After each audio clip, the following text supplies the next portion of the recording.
kita bisa melanjutkan kajian Al-Wujuh wan Nadhair.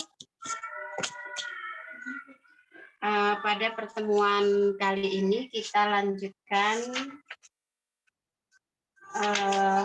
kata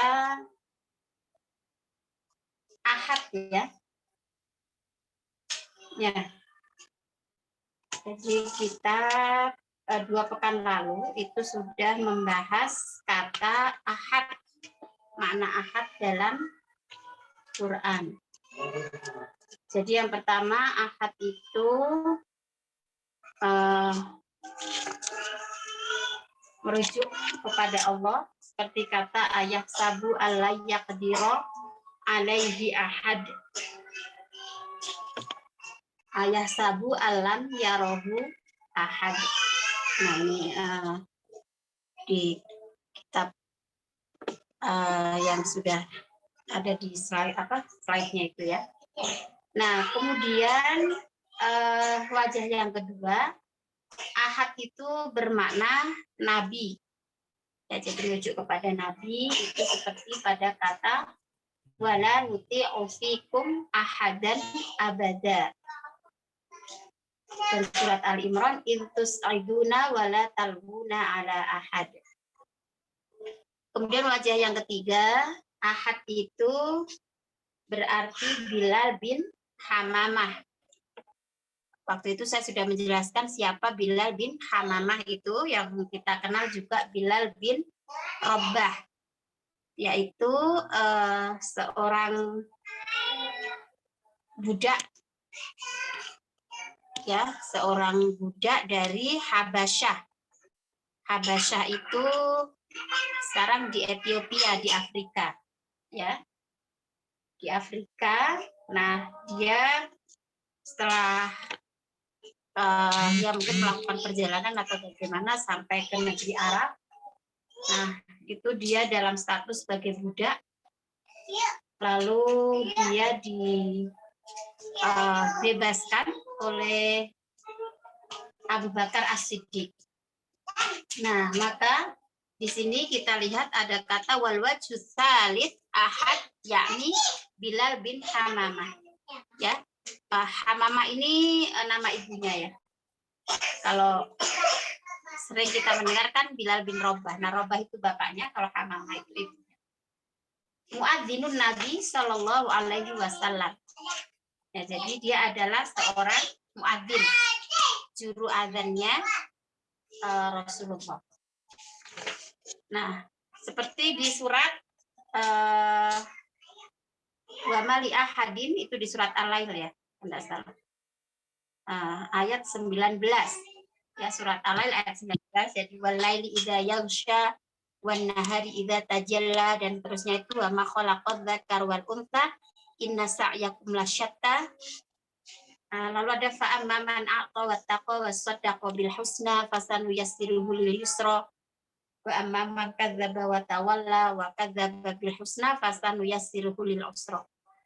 Dan seterusnya itu nanti ada ayat yang berbunyi wa ma li ahadin 'indahu min ni'matin tujza illa ibtigha'a wajhi rabbil a'la wa la sawfa yarda.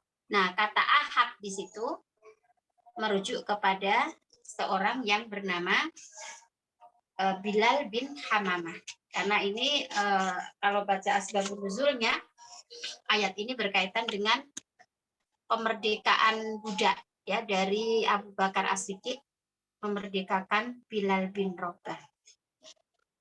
Nah, kemudian yang wajah keempat itu ada nama tamlikho ya. Tamlikho itu adalah salah satu nama pemuda yang bersembunyi ya di Gua Hiro, di Gua Hiro sih. Di gua lah Ashabul Kahfi itu ya. Ayat tentang Ashabul Kahfi itu. Jadi rajanya bernama Raja Dikyanus. Seorang raja yang kejam, yang mana dia minta untuk disembah dan lain sebagainya ya, mengaku sebagai Tuhan. Nah, kemudian ada beberapa pemuda yang dia tidak menerima hal itu. Akhirnya dia bersembunyi ya atau berlindung di gua. Nah, itu nanti ada beberapa nama dari pemuda itu, karena ada yang mengatakan berapa jumlah pemuda yang berlindung di gua itu. Ada yang mengatakan 3, 4 dengan anjingnya. Saya uluna salah satu rabi'uhum kalbuhum. Silakan kalau ibu membawa Quran, ini juga hari Jumat ya. Jadi kita selesai membaca surat Al-Kahfi tadi ya. Nah, sekarang kita kaji kisah tentang Ashabul Kahfi itu, yang mana di situ juga terdapat kata ahad ya. Surat Al-Kahfi yang menceritakan tentang Ashabul Kahfi itu ada di ayat 9 sampai 26. Silakan dibuka Qurannya atau Mbak Rinda bisa share di sini. Ya, ayat 9 sampai 26. Nah, itu ada kata dimulai dari am hasibka anna ashabal kahfi warraqimi kanu min ayatina ajaba. Apakah engkau mengira bahwa orang yang mendiami gua dan yang mempunyai raqim, nah raqim di sini ada yang mengartikan anjing, ada yang mengatakan batu. 485 Raqim sebagian mufassir mengartikan nama anjing, dan sebagian yang lain mengartikan batu bersurat. Batu bersurat itu mungkin kalau bahasa kita prasasti ya, jadi ada tulisan di batu. Nah, itu makna dari kata raqim. Sehingga ketika kata raqim ini mempunyai dua arti, ya, bisa diartikan anjing ataupun juga batu bersurat atau prasasti itu, maka ini juga bagian dari kajian al-wujuh wan nadzair. Jadi satu kata yang artinya tidak hanya satu. Nah, itu di ayat 9-nya. Apakah kamu mengira bahwa Ashabul Kahfi dan raqimnya itu, nah di ayat 9, kanu min ayatina ajaba, termasuk tanda-tanda kebesaran kami yang menakjubkan. Nah, kemudian id awal fityatu illal kahfi faqalu rabbana atina min ladunka rahmah wa hayyi lana min amrina rasyada. Id awal fityah. Fityah itu jamak dari fata. Fata itu artinya pemuda. Nah, fityah itu berarti beberapa pemuda. Ketika beberapa pemuda itu berlindung ke gua ilal kahfi. Nah, ini kan berarti sebetulnya bahasa Arab itu juga ada kemiripan pengucapan dengan bahasa Inggris kan? Kalau bahasa Inggris kita menyebutnya cave. Kalau bahasa Arab kahfi. Nah, ketika pemuda-pemuda itu berlindung ke gua, faqalu, kemudian mereka mengatakan, Rabbana, wahai Tuhan kami, atina, berikanlah kami, ya, miladungka dari sisimu, rahmatan, rahmat, wahai lana, dan sempurnakanlah untuk kami, min amrina, dari urusan kami, rosyada adalah petunjuk.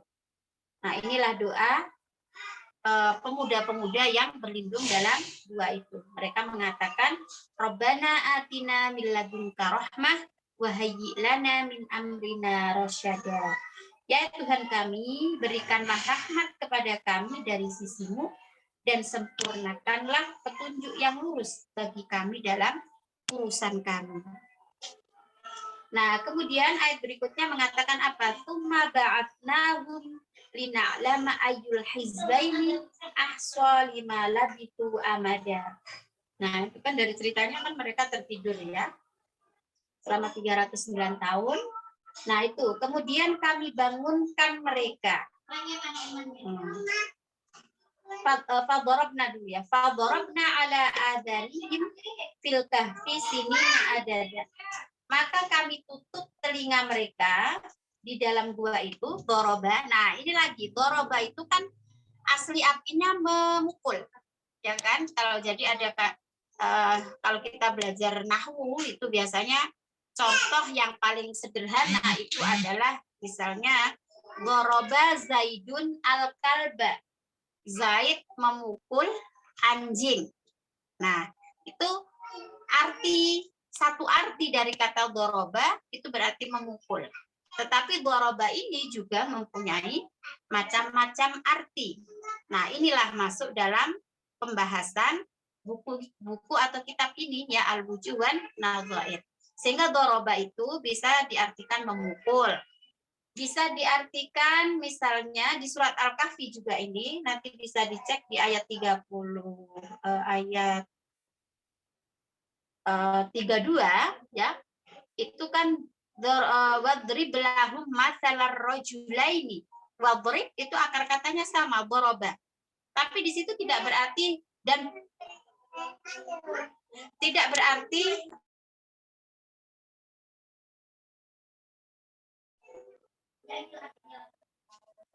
wadrib tidak diartikan dan pukullah. Silakan masih di surat Al-Kahfi ya. Nanti bisa dicek di ayat, banyak sekali kata wadrib di sini di ayat 32.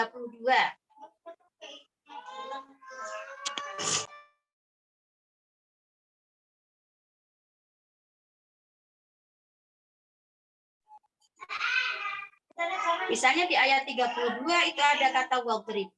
Nanti di ayat 45 itu ada lagi kata wadrib. Nah, wadrib itu akar katanya sama dengan doroba ya. Nah, tapi doroba di situ tidak diartikan memukul.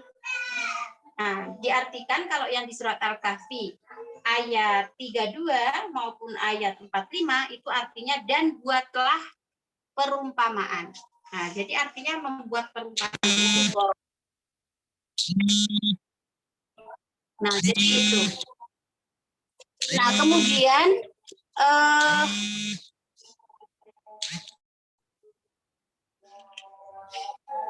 bentar. Nah, sementara yang di ayat 11 di sini fadharabna ala adhanihim.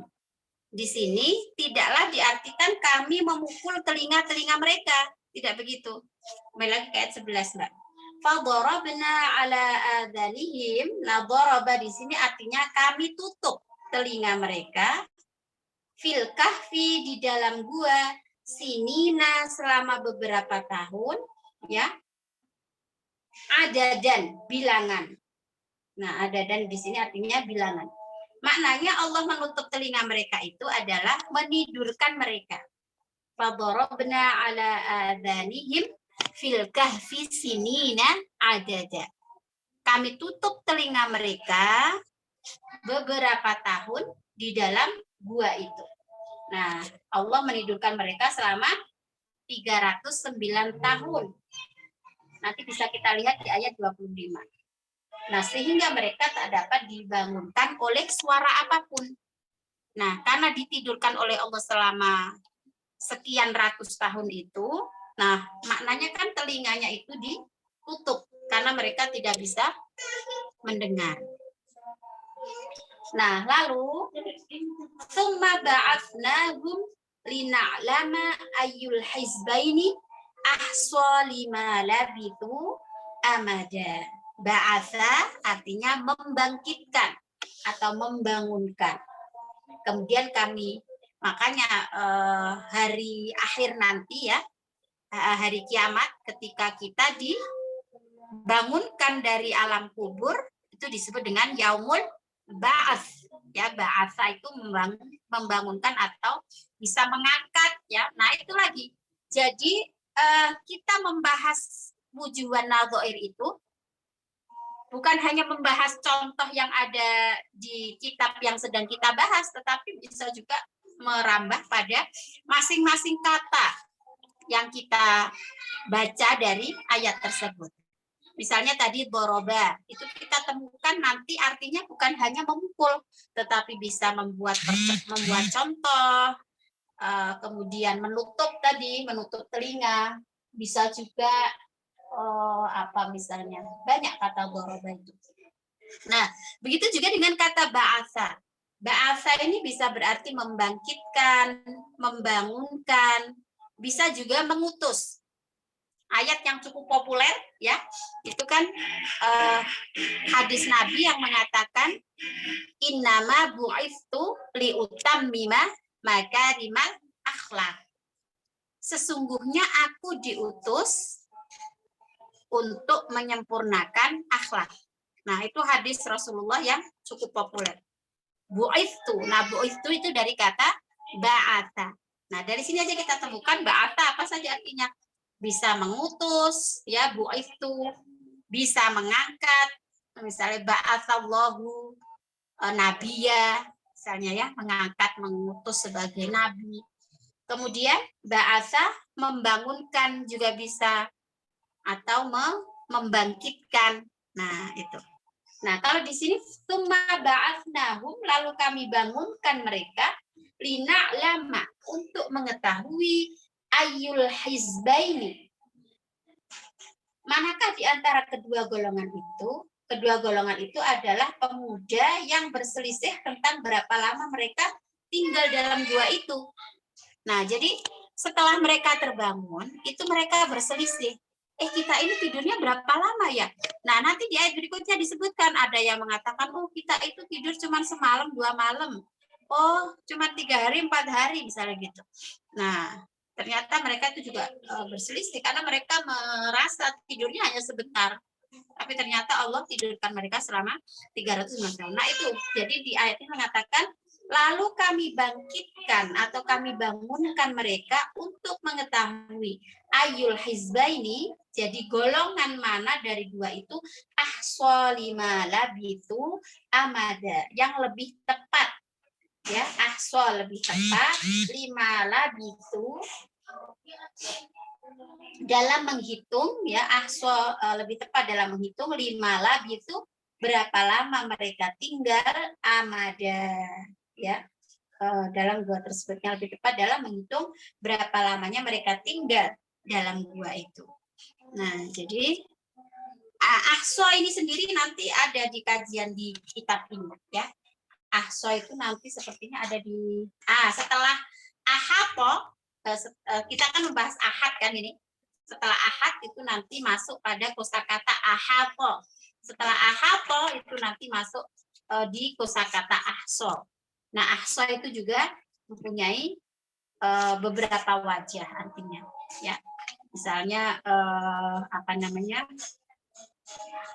ahsa di sini bisa diartikan menjaga.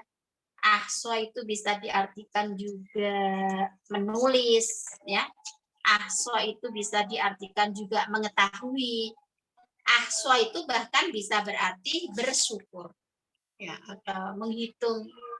Nah, gitu. Nah, jadi di sini summa ba'atsnahum, lalu kami bangkitkan mereka lina'lama, untuk mengetahui ayyul hizbaini, golongan mana di antara kedua golongan itu ahsa, yang lebih tepat perhitungannya, lima labitu, atas apa mereka tinggal ya selama beberapa waktu di dalam gua tersebut. Nah, lalu ayat berikutnya mengatakan, nahnu naqussu 'alaika naba'ahum bil haqq. Kami mengisahkan kepadamu Muhammad naba'ahum, kisah mereka, bil haqq, dengan benar. Karena kisah Ashabul Kahfi itu kan di zaman Nabi Isa kalau nggak salah. Di zaman, jadi dulu agama mereka itu antara Yahudi atau Nasrani gitu. Jadi kisah Ashabul Kahfi ini ada di zaman sebelum Rasulullah.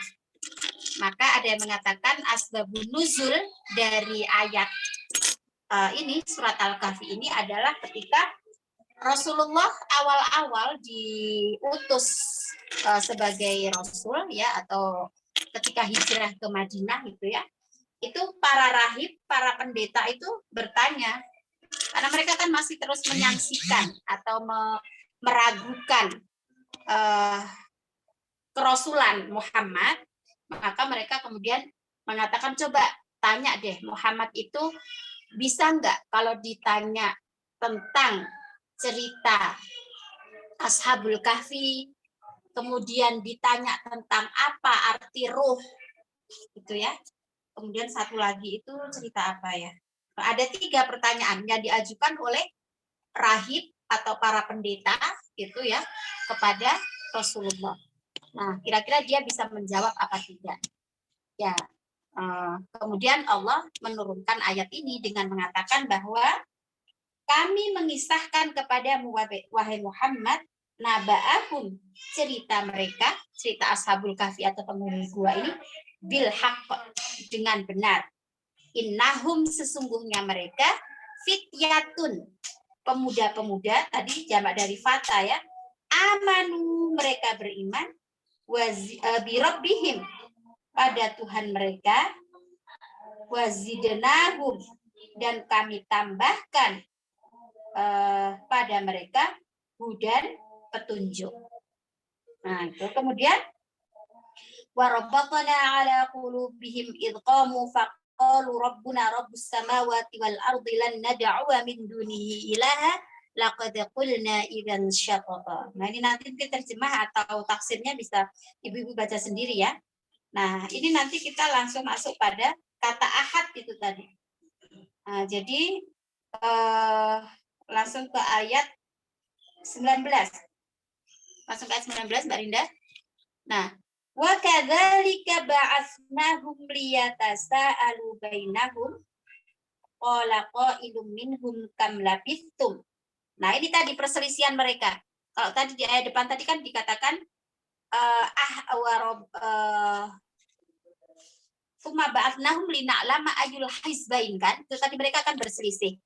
Jadi ada mereka yang berapa orang itu ya ternyata juga berselisih dalam penghitungan berapa lama mereka ditidurkan dalam gua itu. Nah, jadi ini wa kadzalika ba'atsnahum di ayat 19, dan demikian kami bangunkan mereka liyatasaalu bainahum, agar saling bertanya. Salah seorang di antara mereka berkata. Nah, mereka berkata, qala qailum minhum kam labithum, sudah berapa lama kamu berada di sini? Mereka menjawab, labithna yauman au ba'dha yaum. Mereka ada mengatakan, oh kami tinggal di sini cuman sehari aja, sehari atau setengah hari. Nah, sementara yang lain dia tidak mengatakan berapa lama, dia mengatakan, Rabbukum a'lamu bima labithtum. Tuhanmu itu lebih tahu berapa lama kamu tinggal di situ. Nah, kemudian ini faba'atsu ahadakum biwariqikum hadhihi ilal madinati falyanzur ayyuha azka ta'aman falyatikum birizqin minhu wal yatalaqqaf wa la yush'iranna bikum ahada. Nah, lalu faba'atsu, nah ib'atsu di sini berarti akar katanya sama dengan ba'atsa tadi ya. Nah, faba'atsu perintah, kata kerja perintah, maka utuslah atau suruhlah ya salah satu dari mereka, ahadakum ya, salah satu dari mereka biwariqikum, dengan membawa uang koin mereka ya. Suruhlah seorang di antara kamu pergi ke kota dengan membawa uang perakmu ini.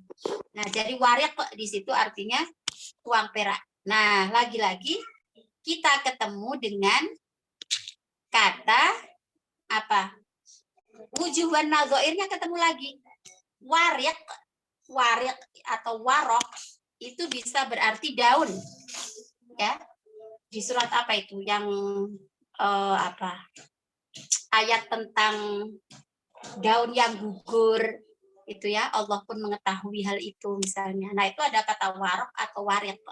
Nah, itu kan pengucapannya hampir sama ya, jadi warok dan warik, tapi artinya bisa berbeda. Bisa daun ya. Nah, yang diwarik di sini artinya adalah uang perak. Gitu. Biwariqikum hada. Nah, warok atau warokoh itu bisa juga berarti kertas misalnya. Nah, jadi lagi-lagi kosakata bahasa Arab itu begitu banyak arti ya. Kita membahas kata ahad, ternyata di setiap ayat dari kata yang kita baca, kata yang kita baca dalam satu ayat itu saja sudah menyimpan banyak arti atau makna. Ya, seperti tadi kata ba'atha, kata doroba, lalu apa tadi ahso, ya. Nah, sekarang ketemu lagi kata warik. Nah, warik atau warok itu bisa berarti daun, bisa berarti kertas, bisa berarti uang perak kalau dalam ayat ini. Nah, fab'atsu ahadakum biwariqikum hadhihi ilal Madinah. Nah, ahad di sini merujuk kepada siapa? Kan tidak disebutkan dalam Qur'annya siapa nama seseorang yang diutus untuk pergi ke kota dengan membawa uang perak itu. Setelah mereka berselisih, mereka dibangunkan. Lalu mereka berselisih, kita tidurnya di sini berapa lama ya? Oh, cuma sehari, cuma setengah hari, kata mereka kan. Padahal ditidurkan selama 309 tahun. Nah, lalu itulah mereka mengutus salah satu dari mereka untuk pergi ke kota dengan membawa uang logam atau uang perak mereka itu. Nah, kata ahad di sini kita harus cari siapa sosoknya. Kita harus cari siapa sosoknya. Kita bisa mengetahui hal itu dengan membaca sejarahnya. Jadi ada yang mengatakan 3 pemuda 4 dengan anjing, 5 pemuda 6 dengan anjing, 7 pemuda 8 dengan anjing. Nah, itu kan ada nama-namanya. Nah, salah satu nama mereka itu adalah Tamliho. Maka kata ahad dalam surat Al-Kahfi ayat 19 ini adalah merujuk pada nama seorang yang bernama Tamliho. Ya, itu namanya banyak. Nanti coba deh ibu-ibu kalau sempat search di Google atau misalnya baca buku tentang cerita Ashabul Kahfi ya. Kalau rajanya itu namanya Raja Dikyanus. Nah, kalau yang 7 pemuda itu siapa saja? Ada namanya Maximilianus misalnya. Ada namanya itu tadi Tamliho.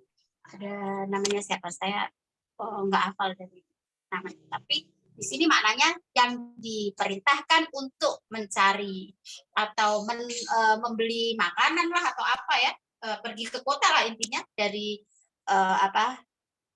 gua untuk belanja kira-kira begitu atau mencari makanan dengan membawa uang. Nah, itu sosoknya itu bernama Tamliho. Nah, jadi itu tadi kata ahad ya.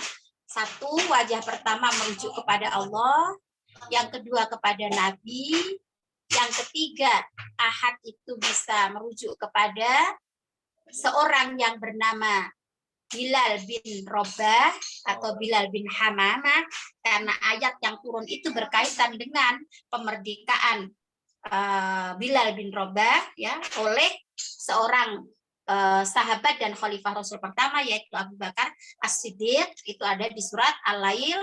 Nah, kemudian wajah yang keempat ahad itu merujuk kepada seorang yang bernama Tamliho, yang ini berkaitan dengan cerita Ashabul Kahfi. Nah, kemudian yang kelima, ibu-ibu, kata ahad di sini merujuk kepada siapa? Kepada seorang yang bernama Zaid bin Harithah. Ya, bernama Zaid bin Harithah. Itu ada di surat Al-Ahzab ayat 40. Maka Muhammadun aba ahadim mir rijalikum. Tidaklah Muhammad itu adalah seorang bapak dari salah seorang laki-laki di antara kalian. Nah, karena di sini masih menggunakan kata yang ahad, kita belum mengetahui siapa ahad di sini. Nah, ini lagi-lagi kita perlu membaca sejarahnya atau juga sababun nuzulnya, sebab turunnya ayat ini berkaitan dengan siapa. Nah, ini diketahui dari ayat ini bahwa ahad atau seseorang di sini. Nah, seseorangnya ini siapa? Seseorangnya ini adalah Zaid bin Harithah yang sama-sama juga budak ya, seperti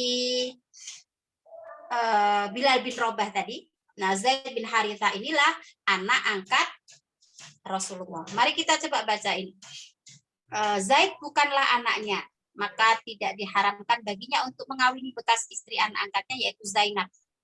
Jadi ini kalau kita baca sejarahnya, mungkin yang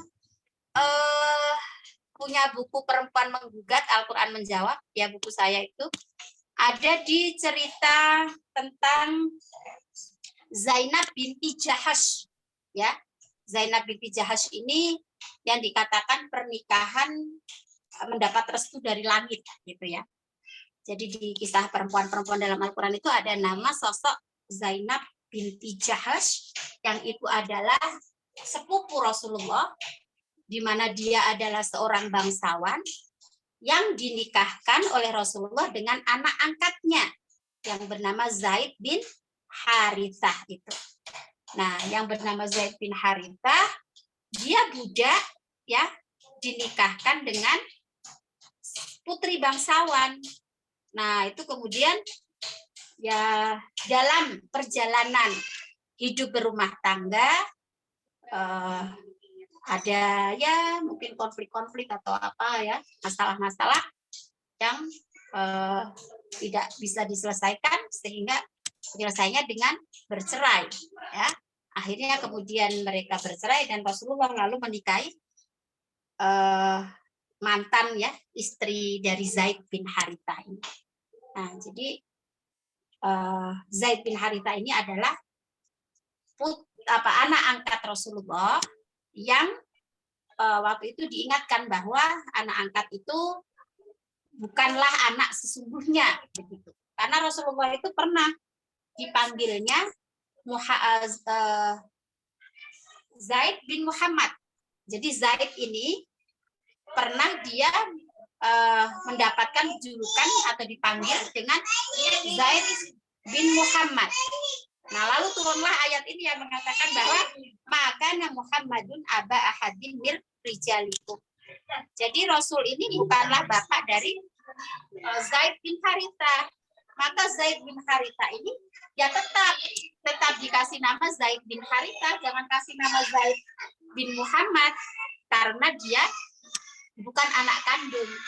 Dia itu kan ya kalau kita baca tentang cerita para budak yang memeluk Islam di awal-awal Rasulullah diutus ya, itu kan kalau kita baca sejarah itu awal-awal yang memeluk Islam atau meyakini kebenaran Muhammad sebagai Rasul itu kan justru para budak. Mengapa begitu? Karena Islam mengajarkan kesetaraan. Sementara bagi kaum bangsawan Quraisy, para tokoh pemuka agama, mereka justru malah sulit awalnya menerima karena mereka eksistensinya terancam, kira-kira begitu. Ya, dengan hadirnya sosok Muhammad yang Allah utus sebagai nabi dan utusan, itu di awal-awal datangnya Islam yang mengikuti dan meyakini kebenaran ajaran Nabi kita Muhammad itu para budak.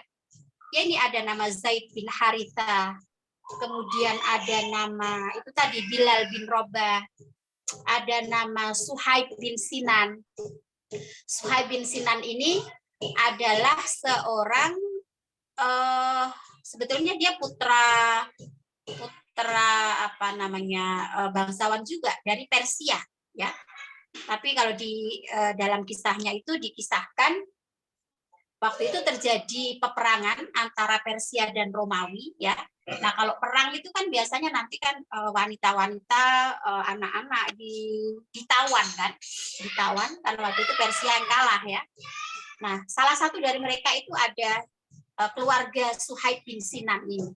Jadi Sinan, istrinya dan anaknya yang bernama Suhaib ini ditawan oleh pasukan Romawi karena Persia ini kalah ya. Akhirnya kalau udah ditawan itu bisa diapain aja gitu, mungkin ya dibawa pergi ke mana, ke negara mana ditawan gitu kan. Nah, akhirnya sampailah di negeri Arab gitu. Di negeri Arab di Mekah, lalu bertemu dengan Rasulullah, mendapatkan kabar bahwa di negara itu diutus seorang Rasul yang membawa misi ajaran kesetaraan, bahwa tidaklah manusia itu ditentukan oleh derajat atau tingkat sosialnya gitu. Karena waktu itu masyarakat Arab sangat kental dengan kesukuan mereka, lalu bahkan jenis kelamin ya, laki-laki dan perempuan itu perempuan yang dihinakan. Kalau kita sudah sering mendengar dan membaca cerita itu ya, bahwa perempuan ketika lahir maka dikubur hidup-hidup dan lain sebagainya itu. Nah, jadi kemudian suku itu juga dilihat, ini sukunya apa. Kalau suku Quraisy itu memang suku ternama. Kalau suku-suku yang lain misalnya. Nah, karena itu ketika Rasul hadir dan diantaranya kemudian ayat di surat Al-Hujurat ayat 13 itu ya, yang ya ayuhan nas inna khalaqnakum min dzakarin wa unsa wa ja'alnakum syu'uban wa qabaila lita'arafu itu. Jadi Islam mengajarkan kesetaraan, bahwa manusia tidak ditentukan oleh sukunya apa, bangsanya apa, bahkan juga jenis kelaminnya antara laki-laki dan perempuan itu sama-sama punya peran sebagai hamba Allah dan sebagai khalifah fil ardh. Nah, itulah berbondong-bondong para Buddha ini masuk Islam untuk mengikuti ajaran Nabi Muhammad. Nah, sementara yang bangsawan-bangsawannya masih lama mereka untuk menerima kebenaran Islam. Taruhlah kita mengenal sosok siapa misalnya Abu Sufyan, ya, itu kan bangsawan. Kemudian siapa, termasuk paman-paman Rasulullah, Abu Lahab, yang dia bahkan yang paling kuat memerangi atau menghalangi dakwah Rasulullah, sampai kemudian turun surat Al-Lahab itu, tabat yada abil lahab wa tab, dan istrinya juga pembawa kayu bakar. Nah, jadi itu paman Rasulullah, dan dari garis bangsawan mereka tidak bisa langsung menerima kebenaran ajaran Islam karena merasa eksistensi mereka terancam dengan adanya Rasulullah. Tapi bagi kaum proletar, istilahnya begitu ya, kaum menengah bawah, budak, seperti ada nama Suhaib bin Sinan, lalu Bilal bin Robah atau Bilal bin Hamamah tadi, kemudian Zaid bin Harithah. Nanti kita tahu ada lagi nama Ammar bin Yasir, ya, Ammar bin Yasir, bapaknya bernama Yasir bin Amir, ibunya bernama Sumayyah Al-Khoyyab, ya. Nah, itu satu keluarga, karena mereka yaitu berasal dari keluarga yang secara eksistensi atau strata sosialnya rendah ya, mereka ini ya, para budak lah begitu. Nah, ini mereka meyakini kebenaran ajaran Islam. Nah, konsekuensinya apa? Mereka ini sudahlah budak, kemudian menerima ajaran Rasulullah, akhirnya pertentangan datang dari para bangsawan itu, dan penyiksaannya bukan hanya menyiksa mental mereka ya, tetapi fisik gitu. Kalau kita baca sejarah kehidupan para budak yang masuk Islam ini ya, itu luar biasa, Masya Allah, apa siksaan yang diberikan oleh para majikan-majikan mereka ya, tuan-tuan mereka itu ketika menyiksa luar biasa. Jadi yang ditindih dengan kayu panas, dengan batu panas ya, jadi diarak ke tanah lapang, kemudian ditindih dengan batu panas, dengan besi yang dibakar dulu besinya itu. Nah, itu hampir terjadi di setiap budak yang masuk Islam begitu, termasuk Sumayyah itu. Dia perempuan, kalau kita membaca kisahnya itu, ya Allah, kita ini belum istilahnya tantangan berislam kita itu belum seberat mereka. Maka sangatlah layak kalau mereka ini adalah orang-orang yang mendapatkan janji surga begitu. Jadi kalau membaca ceritanya Sumayyah bin Khoyyab itu tadi ya, dia sudahlah perempuan, kemudian juga budak, kemudian dia masuk Islam, ya tantangannya malah luar biasa itu. Jadi yang disiksa itu organ-organ vital perempuan lah begitu. Jadi yang ditindih dengan batu, ditusuk dengan besi panas dan lain sebagainya. Itulah siksaan-siksaan yang dihadapi oleh orang-orang ya yang berislam di awal-awal kehadiran Islam.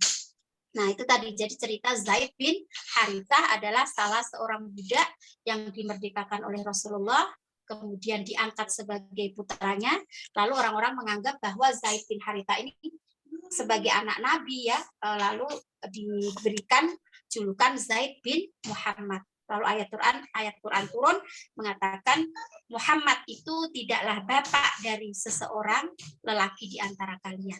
Karena itu dia tetap diberi nama Zaid bin Harithah. Nah, ibu-ibu sekarang wajah yang keenam, ya wajah yang keenam ahad di sini bahkan bisa berarti malaikat, manusia, dan jin. Nah, ini ceritanya masih terus di surat Al-Kahfi ya. Jadi sangat cocok kita mengaji di hari Jumat. Nah, contohnya ini selalu di surat Al-Kahfi. Karena memang di surat Al-Kahfi ini banyak sekali kata ahad-ahad gitu. Sehingga kalau kita menghafal surat Al-Kahfi, kemudian tidak konsentrasi, itu nanti memang bisa lari ayatnya. Karena ahad-ahadnya banyak sekali. Misalnya di ayat 19 itu ya.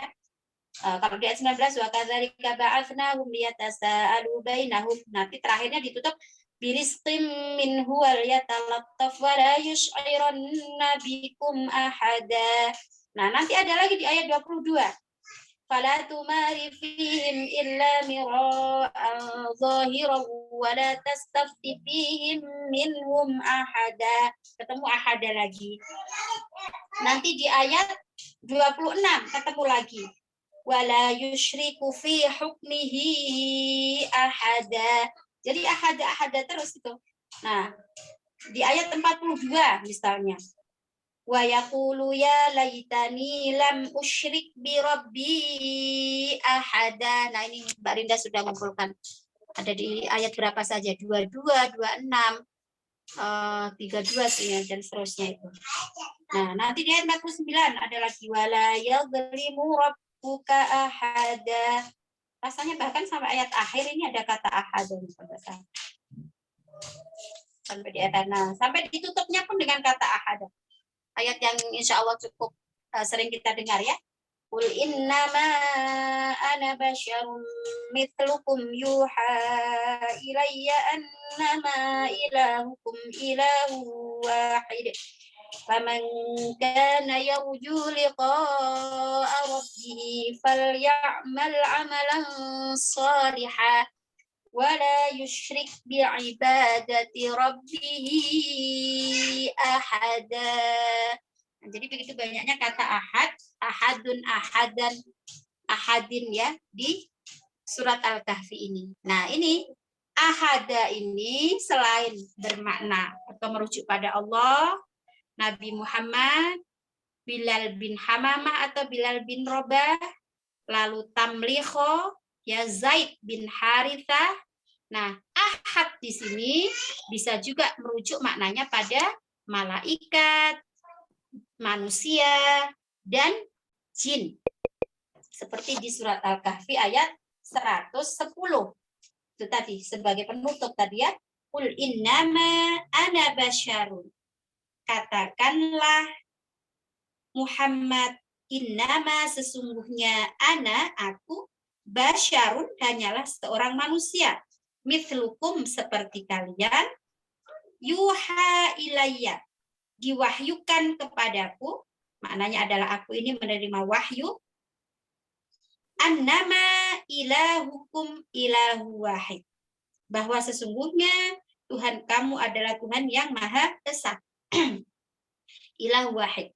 Faman kana, maka barang siapa yarju berharap liqa'a rabbih, bertemu Tuhannya, falyamal, maka hendaklah dia berbuat amalan salihah, amal solih, wala yusyrik, dan janganlah dia menyekutukan bi'ibadati, kepada Tuhannya ahada dalam pada seseorang pun, dan janganlah dia menyekutukan dengan sesuatu pun dalam beribadah kepada Tuhannya.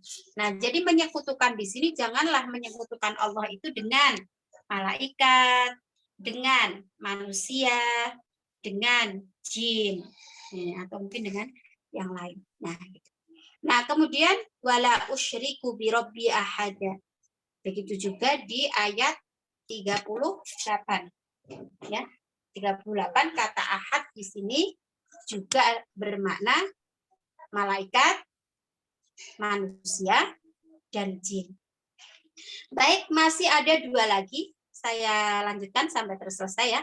Nah, wajah yang ketujuh, kata ahad di sini merujuk kepada Dikyanus. Nah, tadi sudah saya singgung ya, siapa Dikyanus? Dikyanus itu adalah seorang raja di zaman Ashabul Kahfi itu tadi. Ya. Wala yush'iranna bikum ahada di ayat 9.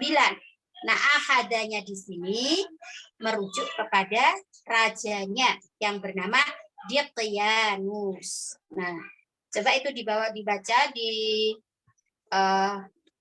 ininya Mbak Rin, kembali ke bukunya lagi, ke kitab.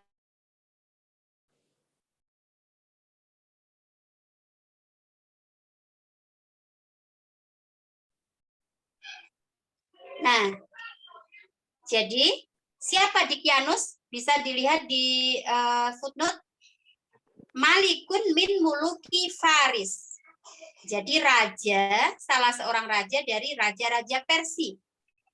Kana jabbaron atiyan. Dia itu kejam, ya. Orangnya sangat kejam. Idda'ar rububiyyata min dunillah. Poinnya bisa itu ke sini Mbak Rin, bisa ditunjuk ke ayat apa namanya, footnote nomor 10 ya. Udah nggak di sini? Footnote nomor 10 ke bawah lagi berarti. Udah nggak ada ya? Oh, kok nggak sama sih? Yang Dikyanus itu tadi. Jadi siapakah Dikyanus? Dikyanus adalah malikun min muluki Faris. Raja dari raja-raja Persia. Karena jabbaron atiyan. Dia itu jabbar. Jabbar itu apa ya? Artinya ya kejam gitu. Idda'ar rububiyah, dia mengaku sebagai Tuhan. Rob, ya, mengaku dalam hal ketuhanan min dunillahi ta'ala, selain Allah. Wada'a ilaihi wujuha qaumihi. Jadi dia memerintahkan kepada penguasa kaumnya. Fakullun man ajabahu a'tahu wa habahu wa kasahu wa khala'a alaihi. Wa man lam yujibhu wa yutabi'uhu qatalahu. Jadi kalau yang mengikuti dia, maka ya akan disayang, akan dicinta, ya. Nah, tapi kalau nggak mengikuti, dibunuh. Nah, ini wa malam yujibhu, yang tidak mengakui dia sebagai Tuhan, tidak ikut menyembah dia, maka qatalahu, dibunuh. Undur tafsir dzalika inda babi qissati ashabil kahfi. Ya, jadi ini kita diminta untuk merujuk ke beberapa buku yang menjelaskan tentang kisah Ashabul Kahfi.